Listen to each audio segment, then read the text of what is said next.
Here in Toledo, Ohio, in 1998, PD&B, short for Projects Design and Built, was founded by Ken Martin. Ken Martin's son, Jack Martin, joined the family business and is now the co-owner of PD&B. Jack Martin commands the floor while his father works from afar.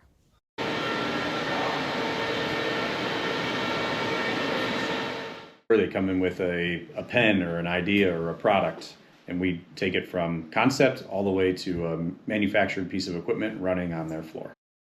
You know, there's a lot of other things you can do with a mechanical or how things work mindset. So I get to do engineering challenges every day. We get to solve problems. I get to work with our team members to figure out how to support them.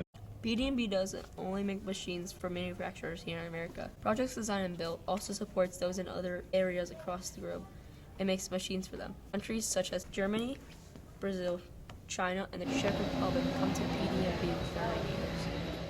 So I graduated from TTA in 2017.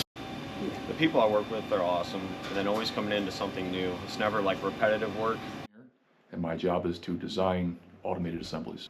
Just a lot of like unknowns, you know, going into it that you don't plan for. Don't be closed-minded, you know, keep an open mind and ask a lot of questions. You'll learn pretty quick. Machining is taking a blank part, turning it into something that's going to be used in the real world in manufacturing. At PD&B, machinists and engineers collaborate to innovate the manufacturing process for other people in the business. To take people's engineering problems and solve them with efficiency and accuracy to boost other people in the manufacturing company.